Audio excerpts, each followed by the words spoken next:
Putting aside the often disingenuous media coverage from both sides about Hunter Biden, the reality is that there is an active federal probe into his taxes and finances, and it appears to be picking up steam. By evaluating which witnesses have been called or questioned, it seems that prosecutors are especially interested in income and payments Hunter Biden received while serving on the board of Ukraine energy company Burisma, as well as how he paid off tax obligations in recent years. And since the liberal-leaning media outlets will likely continue to downplay this story, while many conservative ones will almost certainly overstate it, we want to continue to present fact-based analysis of an important story to provide you with as clear a picture as possible of what we know and what we don't. The investigation, which began around 2018, concerns multiple international financial and business dealings involving Hunter dating back to when Joe Biden was still vice president. According to multiple reports, federal investigators are believed to have interviewed a wide range of potential witnesses, including lobbyists connected to Hunter, his business partners, and even a woman he had a child with in 2018. Much of the focus is on Hunter's business dealings in Ukraine, China, Kazakhstan, and elsewhere. According to the New York Times, Hunter told associates in recent months that he paid more than $1 million in federal taxes that had been the subject of DOJ scrutiny.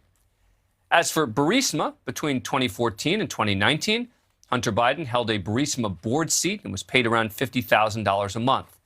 The money first flowed into a Delaware-based company called Rosemont Seneca Bohai LLC before going on to Hunter. Prosecutors have also reportedly dug into whether Hunter shifted money around from company to company to potentially hide tax liability, focusing on Burisma and Rosemont Seneca. For instance, the Wall Street Journal reports that prosecutors have asked about Hunter Biden's purchase of a car using funds from Rosemont Seneca. In April 2014, one of his business associates from Kazakhstan wired more than $142,000 to Rosemont Seneca, which was earmarked as being for a car, according to a 2020 report from Senate Republicans. According to a former associate of Hunter's who has been questioned by prosecutors, the person in question had sought business opportunities with Hunter Biden in the U.S. and elsewhere and had close ties to Kazakh leadership. Banking statements show that a day after Rosemont Seneca received the funds, the company used the money to buy a sweet Fisker sports car like this one, seen here, for Hunter to use despite the car being registered in the company's name. Hunter later reportedly traded the Fisker in for a Porsche. Prosecutors have reportedly also been interested in Hunter's business interests in China, including his dealings with CEFC, a Chinese energy, a massive oil and business company that reportedly had financing from and ties to the Chinese government. We reported on that last week. And on a diamond Hunter received as a gift from a Chinese executive, even though he didn't appear to do any kind of formal deal with the guy who sent him the bling. It's not just possible financial crimes that prosecutors seem to be interested in. Authorities are said to also be looking into whether Hunter Biden or others violated the Foreign Agent Registration Act, which requires people lobbying in the U.S. on behalf of foreign interests to register that work. The possible FARA violation stems from a consulting firm Burisma hired, Blue Star Strategies, using Hunter's name in a request for a State Department meeting in early 2016 and then mentioning him again during the meeting later that year as part of an effort to improve Burisma's image in Washington. As of right now, prosecutors have not indicated whether Hunter, who has denied all wrongdoing, will be charged, and to date, no credible allegations of criminal misconduct by President Biden himself have been uncovered, nor is he believed to be under investigation as a part of the probe. And again, it's worth noting that President Biden is allowing his Department of Justice to continue to investigate his son criminally, and even allowing the same federal prosecutor who investigated Hunter Biden under President Trump to complete the investigation.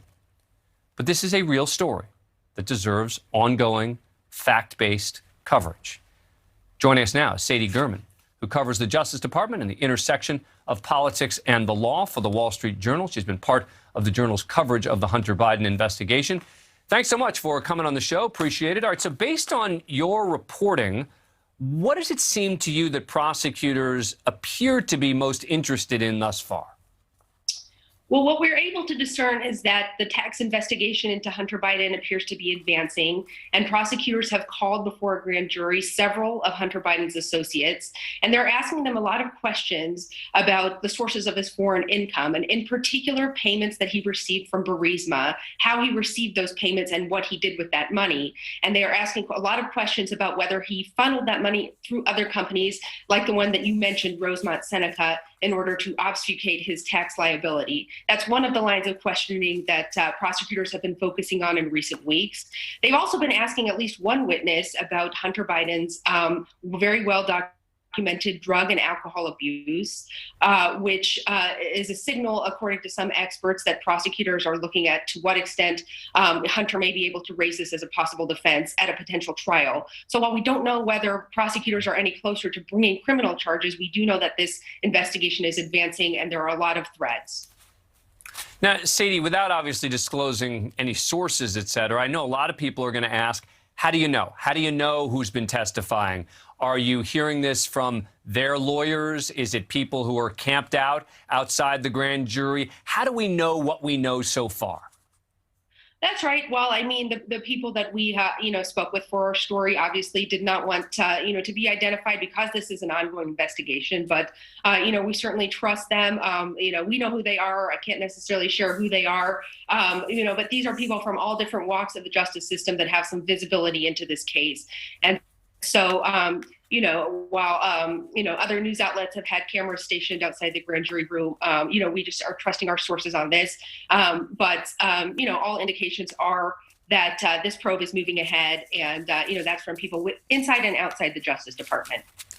Now, I remember early on when the Hunter Biden laptop was first sort of discovered, et cetera, there was a former member of Hunter Biden's inner circle who came to the Wall Street Journal and said that he had evidence that he thought that could tie Joe Biden to wrongdoing.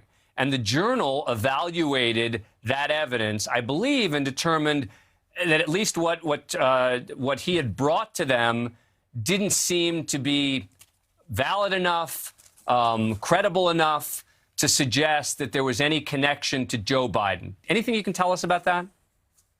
Well, I was actually not a reporter on that particular story, so I was not privy to those internal discussions, but I do know that there were many internal discussions about our reporting and, what we intended to print.